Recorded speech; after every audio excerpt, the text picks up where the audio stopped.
150 ऐसी गाड़ियां होंगी जो परनौत के इलाके में जो है फंसी होंगी। और अब देखना यह है कि ये गाड़ियां आखिर यहाँ से निकलती तो निकलती कैसे है, क्योंकि सड़क जो है पूरी दब चुकी है और इससे कहीं ना कहीं यहाँ के लोग अब काफ़ी ज़्यादा परेशान हैं। आप जानते हैं कि डिज़ास्टर जो है काफ़ी बड़ा यहाँ पर देखने को मिला, लेकिन अब जो लोगों की उम्मीदें थी कि यहाँ से गाड़ी लेके बाहर निकलेंगे, लेकिन वो उम्मीदें भी अब ख़त्म हो चुकी है। अब थोड़ी बहुत बातचीत यहाँ के लोगों से करेंगे, क्योंकि मेरे पीछे जितनी भी आप गाड़ियाँ देख रहे हैं ये यहाँ फंसी हुई हैं।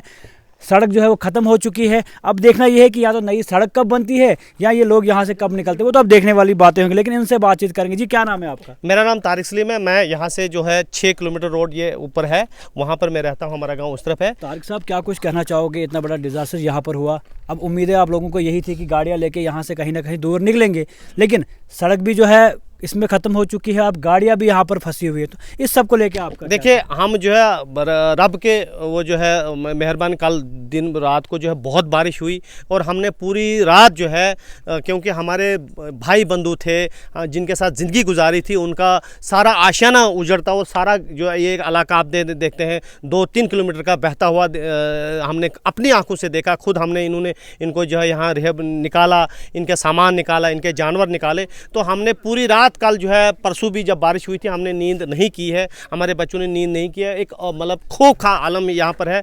और ये जो है सड़क 6 किलोमीटर सड़क थी, जैसे मैंने आपको कहा, थलवा ऊपर गांव है और एक पूरा ब्लॉक गांधरी जो है वो इधर ऊपर पड़ता है, नयाबत है। और उनकी सारी जो है उस तरफ जो नीचे गूल रोड था वो भी ख़त्म हो गया है, कोई आधा किलोमीटर। और ये जो है हमारा एक पूरा मोड़, यहाँ पर थी एक दुकान, हमारे मोहन लाल जी थे, उनकी दुकान थी, वो निकल गई। आश्रम था, एक मंदिर जो है इस मोड़ पर था, बहुत खूबसूरत जगह ये थी, वो सारा निकल गया है। और हमारी जो है यहाँ पर गाड़ियाँ जो थी सारी, चाहे सरकारी मुलाजमीन थे, बाकी जो है वो पब्लिक ट्रांसपोर्ट था जिस पर हम सारे निर्भर करते थे। हमारे बच्चे जो है हायर सेकेंडरी रामन स्कूल जाते थे, जो है एकेडमीज़ में स्कूल, वो सारा यहाँ पर जो है मतलब जो ज़िंदगी है दरम बरम हो चुकी है, ख़त्म हो चुका है। और हम सिर्फ अब जो थोड़ा सा बादल कहीं जब आसमान में आता है तो हम ऊपर की तरफ देखते हैं और रब से ही मांगते हैं कि यार रबा अब हमको जो है हम पर इंसाफ करे, अब हमको माफ़ करें। ये जितने भी आसपास आप गांव देखिए, ये जो छोटे मोटे हमने जो घर बनाए और बड़ी मेहनत से बनाए हैं, हम जो है माल मवेशी और जो है यहाँ के हार्टिकल्चर पर ही सारा निर्भर करता है। रोज़गार बहुत कम है यहाँ पर, जो है लोग ज़्यादातर जो है यहाँ का अनारदाना जो है पूरे जम्मू कश्मीर में मशहूर, और अनारदाने पर हम यहाँ निर्भर करते हैं। अखरोट यहाँ पर बड़ा है, ये जो है वो चीज़ें यहाँ से भेजोगे कैसे? नहीं गाड़ियों में नहीं, हम मतलब मैंने कहा कि अब जो है हम ये बैक गियर में हम जो है लाइव, जो आज से 20 साल पहले हम जो है पैदल चलते थे, आज फिर वही नौबत आ गई, पुराना दौर वापस आ गया है। तो उस पुराने दौर में भी हम जी लेते अगर हम पे रब जो है मेहरबानी करता, क्योंकि ये आपने देखा कि पूरा चिनाब बेल्ट जो है खतरे में है। ये सिर्फ एक गांव की मिसाल है, इससे पहले जो है ढलवास हमारा एक गांव है, वहाँ पर भी 30-40 गांव इसी तरह सिंक होकर ख़त्म हो गए। संगलदान में जो है वहाँ पर जब वो रेलवेज़ का काम चला तो पूरा एक गाँव जिसमें 100 घर ऐसे ही जिस तरह ये हुआ, और इस तरह और भी बहुत सारी जगह होना है। कल किरोल में जो है ऐसी इस किस्म का हादसा हुआ। तो ये चिनाब बेल्ट के दोनों तरफ जहाँ 4 वे का काम हुआ और इन्होंने गलत तरीके से कटिंग की, हमारी पहाड़ियाँ काटी, जिस तरीके जो एक पैरामीटर्स इनको होते हैं कि भाई इनको किस तरीके से कटिंग करनी, उस तरीके का इन्होंने नहीं किया, जिसका नतीजा ये निकला यहाँ के जो हमारे जो ज़खायर थे, कुदरती ज़खायर पानी थे, वो जज़ब ज़मीन में चले गए जब गलत तरीके से कटिंग हुई। और इसका नतीजा ये है कि एक बहुत बड़े डिज़ास्टर की तरफ जा रहा है। रामबन जो है पूरा चिनाब खिताब ने देखा, थोड़ी सी बारिश और पूरा जो है नेशनल हाईवे बंद है, पूरी पहाड़ियाँ खिसक रही हैं। हमारे यहाँ मेहतरा में कल जो है दरारें पड़ना शुरू हुई, और जगह बहुत सारी ऐसी जगहें हैं जहाँ पर अभी खबरें नहीं आ रही हैं। बहुत सारी जगह हमने पता किया है कि ये जो ज़मीन का धंसना और भी बहुत सारी जगह हो सकता है। मैं मानते हैं कटिंग वगैरह जो है बिल्कुल गलत हुई है, बहुत गलत हुई है, बहुत गलत हुई है।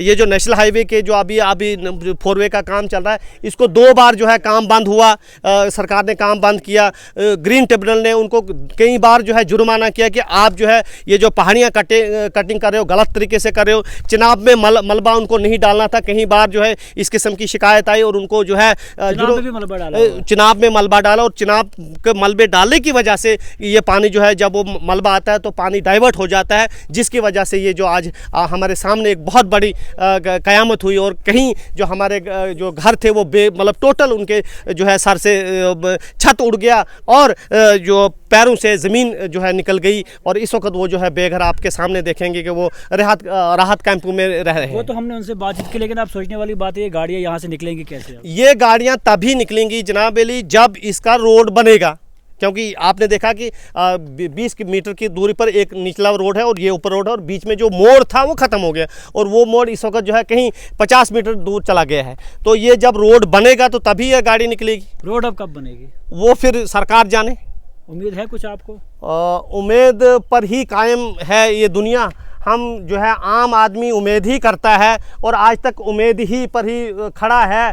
तो इसके अलावा हमको उम्मीद दिलाने और दिलासा दिलाने के अलावा ये सरकारें आज तक इन्होंने सिर्फ उम्मीदें और दिलासे ही दिए हैं, प्रैक्टिकली कुछ नहीं किया है। उधमपुर में आज से कई साल पहले एक पूरा गांव चला गया, जानी नुकसान हुआ, आज तक वो राहत कैंपों में है। डलवास में हमारे कहीं जो है 30 घर के आज तक वो जो है कई साल हुए वो राहत कैंपों में रहे, उनके लिए रिहेबिलिटेशन का कोई जो है इंतज़ाम नहीं हुआ है। मुझे खतरा है कि इसी तरीके से ये कुछ आज 4 दिन से यहाँ पर जो है मीडिया वाले आ रहे, दूसरा तीसरा तो हालांकि हमारे डीसी साहब जो है कई दिन से यहाँ कैंप लगा कर वो आए, खुद बैठे, जितने भी यहाँ पर जो ऑफिसरान को बिजली जो है रेस्टोर कराई गई, बाकी चीज़ें की, लेकिन ऐसा न हो कि 10-15 दिन के बाद यह जो सब कुछ जो है भूल जाएं और हमारे लोग जो हैं वो अपने कागजात लेकर जो है जो दफ्तरों के चक्कर लगाते हैं और ये कहते फिरे कि भाई हम जो हमें नुकसान हुआ, हमें कहीं बसाओ। एक और चीज़ जानना चाहूँगा कि वो पुराना दौर जिस तरह आप देखते थे कि पहले दौर में जो है पहाड़ियाँ वापस फिर से चलनी है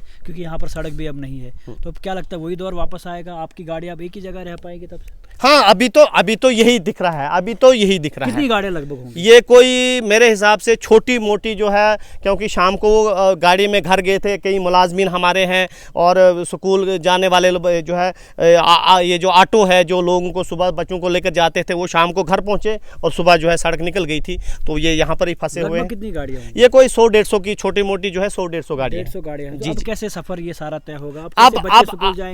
अब जो है हम यहाँ तक पैदल आते हैं या यहाँ तक कोई गाड़ी हमको छोड़ती है, फिर उसके बाद जब नीचे जाते हैं तो वहाँ से दूसरी गाड़ी आती है, तो ये वो ट्रांसशिफ्ट होती है। ये गाड़ियाँ फंसी हुई है और ट्रांसशिफ्ट करना है। बिल्कुल, इसमें कोई और या तो कब तक ये ट्रांसशिफ्ट होगा? अब ये मैं रब से ही मांगूंगा कि रबा बहुत जल्दी जो है हमारे एडमिनिस्ट्रेशन को, गवर्नमेंट को इस तरफ जो है वो उसको उनको दिमाग दे और ये कि हमारा रोड बन जाए। हमारा रोड तो चलो ठीक है, इससे पहले जो हमारे 30-40 घर जो बेघर हुए हैं, पहले तो हम उनके लिए सोचते हैं कि चलो हम तो हमारा घर तो महफूज है, गाड़ी हमारी महफूज है, लेकिन उनका सब कुछ चला गया है। अभी तो हम उनके लिए सरकार से ये कहेंगे कि मेहरबानी करके उनका कोई इंतज़ाम किया जाए। शुक्रिया। तो आपने देख लिया साफ तौर पर क्या कुछ कहना था। लगभग 100 से 150 गाड़ियाँ यहाँ फंसी हुई है। अब इनका निकलना यहाँ से मुश्किल है क्योंकि सड़क जो है बिल्कुल दब चुकी है और अब जाके यहाँ से इन गाड़ियों का निकालना जो है काफ़ी ज़्यादा मुश्किल है। कब नई सड़क बनेगी, कब जो है दोबारा से यहाँ पर कुछ शुरुआत होगी, वो तो अब देखने वाली बातें होंगी। लेकिन ये गाड़ियाँ जितनी भी आप देख रहे हैं सारी यहाँ पर फंसी हुई है और यहाँ के लोगों का यही कहना है कि अब ऊपर से नीचे एक शिफ्ट में फिर दूसरी शिफ्ट में जाना है। अब क्या कुछ होगा फर्दर वो तो चलो देखने की बातें होंगी, लेकिन यहाँ इस जगह की हालात काफ़ी ज़्यादा ख़राब है और सरकार को चाहिए इन सब चीज़ों पे जो है ध्यान दे, नज़रसानी करे ताकि यहाँ के लोगों को आने वाले टाइम में कोई फ़ायदा जो है मिल पाए।